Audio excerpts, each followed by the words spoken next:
This is the Chapter 3 Stigma podcast. This podcast was created to be there for any individual who feels like they are at a low point in life and are confused, seemingly alone, and helpless in their situation.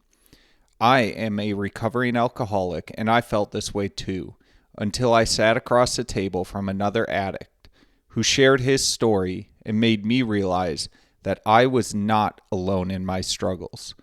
My life was saved by this realization, and I hope to help anyone struggling by sharing my story to show you that you are not alone and that life can contain unbelievable riches and meaning. Welcome. I am glad you are here.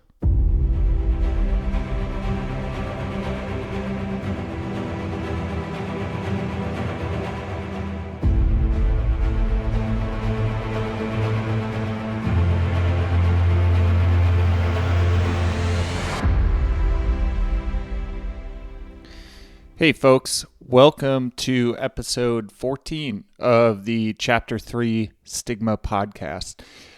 This specific podcast is the fourth episode in a short series that I'm doing focus on the practices of living in active recovery and quite frankly, the just practices of well-being. So the way that these podcasts in the month of May are laid out is exactly how I encountered these practices in my story in going into rehab, accepting my alcoholism, and then coming out. This week's theme will be about spiritual connection. So we already had a podcast on spiritual fitness, and so I'm going to work to keep a lot of the information that was delivered in that podcast out of this one. So I'm going to avoid going into detail with regards to my history and path back to spirituality, and quite frankly, a relationship with God again during this podcast. And instead, I'm really going to focus on how I made myself available to even encounter God, to really stand back on my feet spiritually during rehab and then afterwards, with the struggles and suffering that we went through with our daughter, Lucy. So really reflecting back on this year as a whole, I had quite a few surprising and monumental moments and feelings of spiritual connection that I can really fall back on and draw from anytime that we're faced with difficult situations.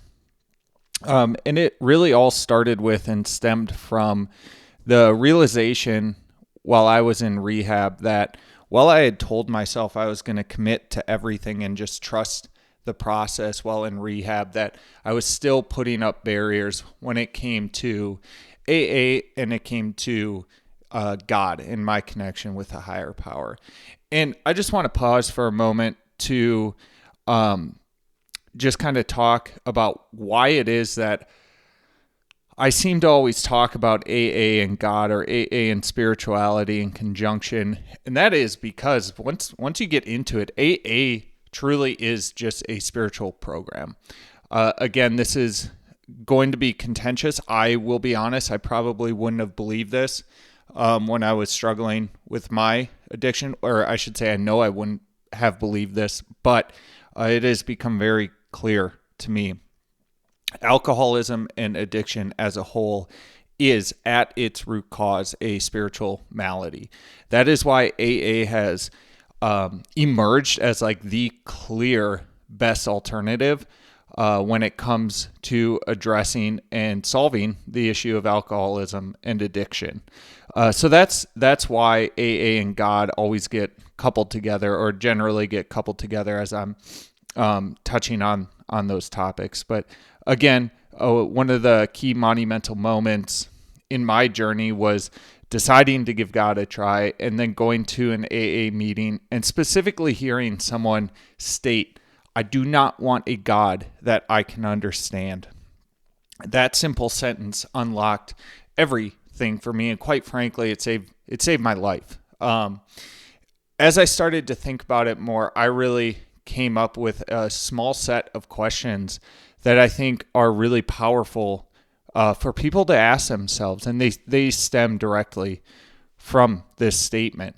So the first question to ask is, why would I ever want a God or a higher power who is so simple in their power that us humans could understand them?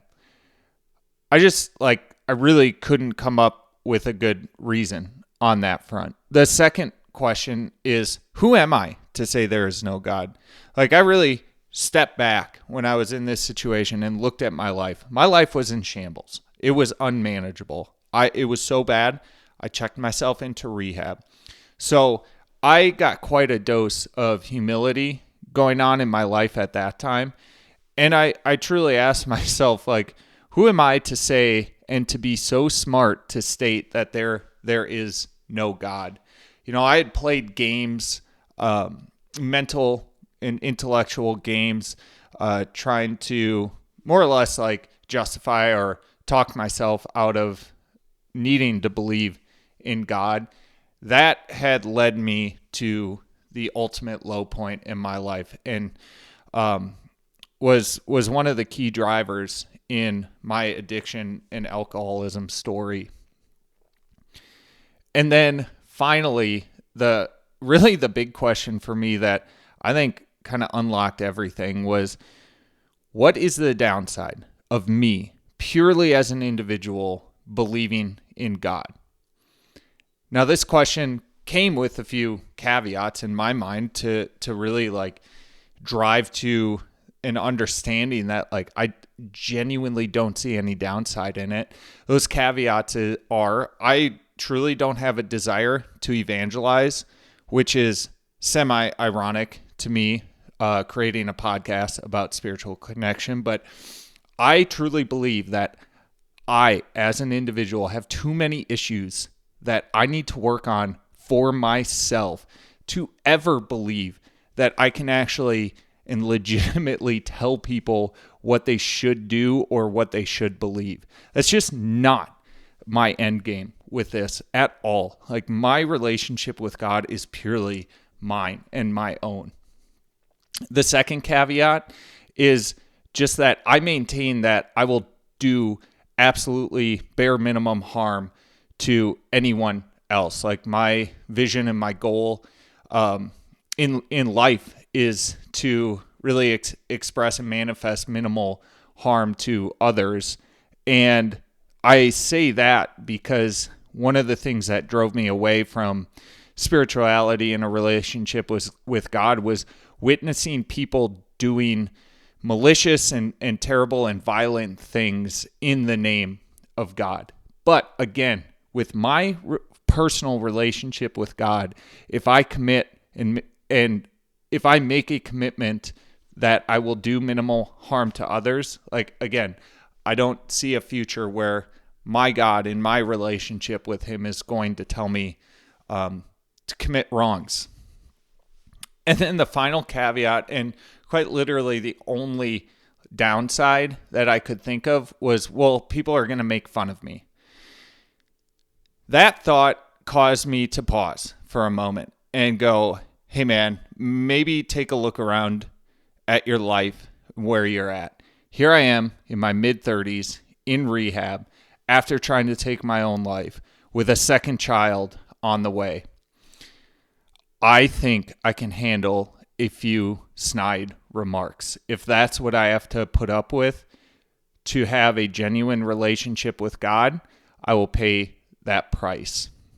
That has become even stronger ever since we went through the loss of our daughter. The thought that, the worst case scenario is truly someone's going to poke fun of me. And you know what? I think I can handle that.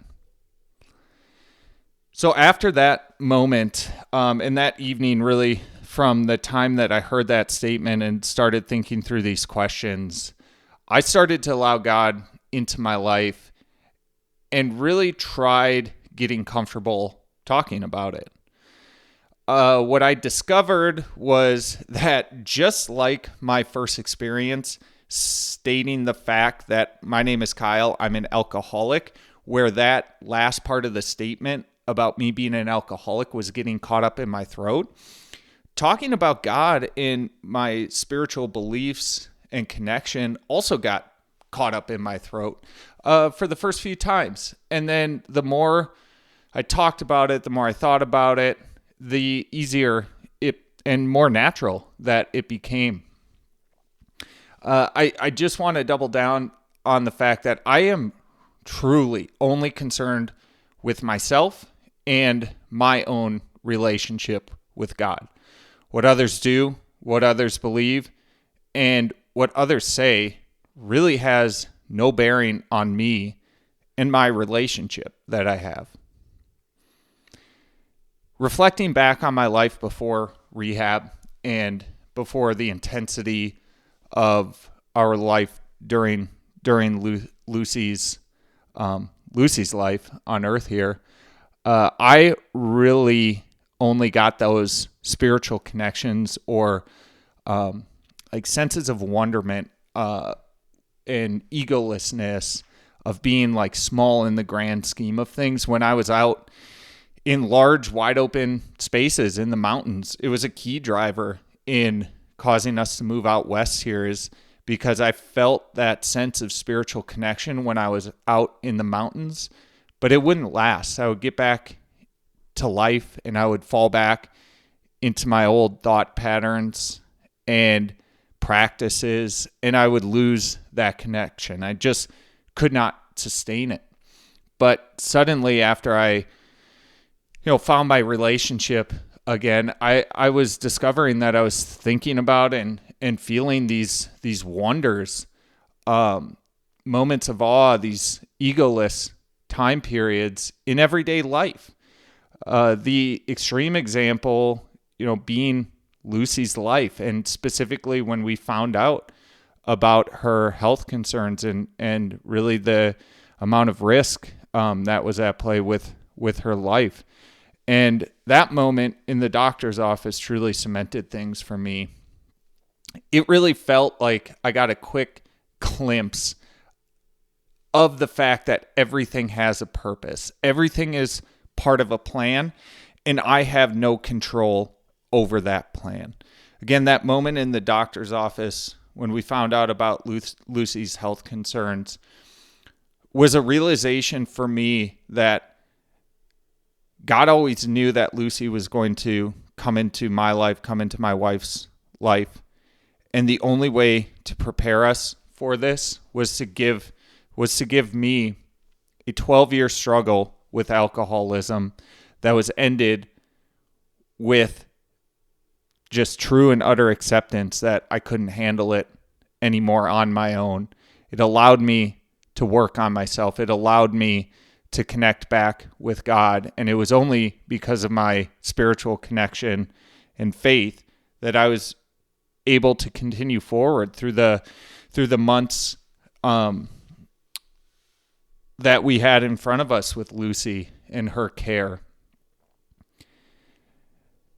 So one of the hang-ups that I always had with regards to spirituality and a belief in God was kind of this idea that if everything has a plan, what's the purpose in like you making decisions as an individual or you acting a specific way? And I've come to the realization that I am still going to act, I'm still going to behave and strive to be my very best for whatever this plan is going to be.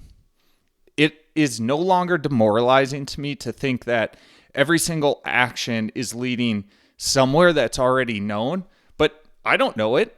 And so I would prefer to be at my best and feel that I'm working now towards being my absolute best for whatever this plan is going to be. And ultimately, it comes back to just because there's a plan doesn't mean that you don't put in the work, that you don't give genuine effort and try your best and strive to be your best. Ultimately, life is still an amazing surprise. Especially I'm discovering the more and more effort that I pour into, maintaining myself on the road of active recovery and improving my overall well-being and just seeing what this plan will bring, the more fulfilling life has become. One of the things that I always had a difficulty with when it came to spiritual connection and a relationship with God, and quite frankly, I still struggle with it a little bit, is the act of prayer. I was never good off the cuff, and even today, if someone would ask me to say a prayer or blessing, kind of fumble it around. But individually, by myself, the way that I approach prayer is really focus on gratitude. And so it ties back to that practice that we talked a couple weeks back on. And again, a hang up that I had with spirituality previous to rehab was, isn't it ridiculous to think that there's a God or a sentient being that actually cares about 7 billion people who are saying prayers? And where I've come to at this point is I don't know.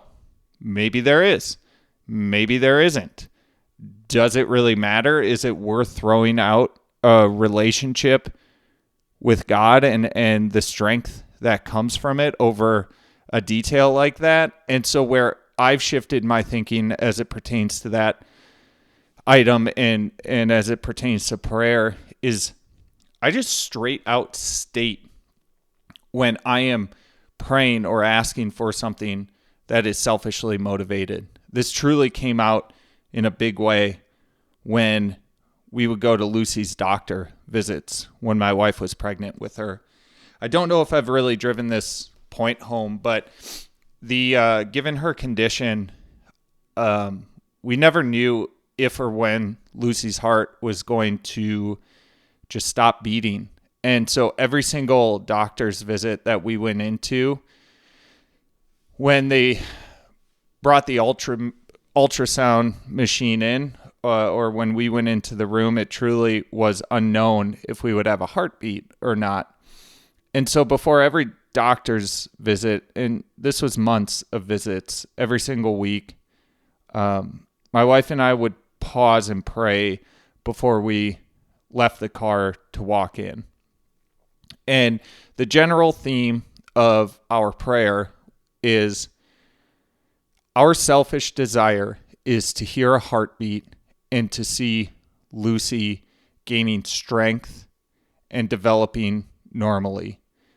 But if that is not part of your plan, please grant us the strength to accept whatever is to come.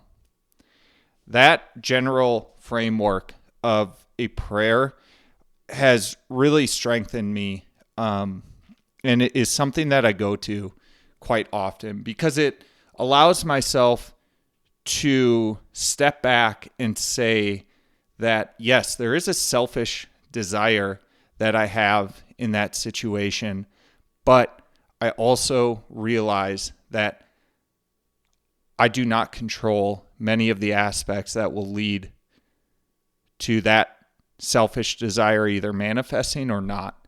And so for those items that I do not control, please just allow me and us strength to accept whatever it is that you have planned. And I can honestly say, stemming from that framework of a prayer and that mindset shift that it has brought along, I have now been able to find genuine, incredible beauty in moments of suffering. And that caused me pause, I guess, in the moment and after as well. And maybe I should step back. One of the examples that really stands out strong in my head with Lucy's story is when she was first getting stabilized in the NICU, and I was sitting outside of the room watching, the 7 to 8 medical specialists, respiratory therapists, nurses, doctors work at stabilizing her. And though I was in a little bit of shock and just awe of everything that was going on, I found myself thinking what a miracle it is that we have discovered these processes, we understand these bodily systems well enough to stabilize a child like Lucy and give her a chance, allow her to attempt to fight and live. And I just had this moment, and it does feel like a moment where I had a strong connection with God and just was so thankful for all of the things that I had no control of in the grand history of humankind that led to that moment where Lucy was having specific procedures run by specific individuals with a very specific set of skill sets, and they were some of the best in the world. And to just see all of that come together was just this grand moment of gratitude and beauty. And, it's like I was just so thankful to God and to humankind and to all the things that had led to that moment. And so having these experiences and now gaining what feels like a real spiritual connection, I've actually started thinking about and wondering, and quite frankly, like I've shifted my belief that really the entire point of our lives is to exist and to thrive as much as possible, to find joy, to find peace, and to find serenity, all in the face of intense suffering. And I actually got that realization watching my son play at the playground one day. And as I watched him try to climb a ladder that he had never successfully done on his own before, and he had moments in the past where he got stuck at a certain spot, seized up by fear, and watching my son on that day work through that fear. He got frozen for a moment and he worked through it and he figured out how to get to the top of the ladder. I was standing off the playground away from him watching this, and I just felt this intense swell of pride in him to witness your child facing fears and overcoming obstacles. And I asked myself, like, what if God feels that way watching and witnessing us? And maybe that's the whole point. So I'll leave you with that thought. And just one final thing before we wrap. I truly believe your relationship with God is yours and yours alone. I have chosen to see him in all aspects of life now, big or small, and choosing to do that has allowed me to endure through very intense moments of suffering, all while not having a single desire to consume alcohol. That alone, to me, is a miracle of miracles. Throughout this whole last year, from the moment I went into rehab, the time that I left, 28 days later, the time that we found out about Lucy, about 2 months later, and from that point to this time, I have not had a single desire, a single craving to go back to my old ways to consume any sort of alcohol. And I'm just so thankful for that. And I have witnessed other people who have similar experiences and similar stories. Not in the exact way the stories play out, but in the underlying foundation of establishing a relationship with God, accepting things that are out of their control, and truly just focusing and working on themselves. So that's all I've got for today. I appreciate you all. If you enjoyed this podcast, share it with others or give us a rating on your channel of choice.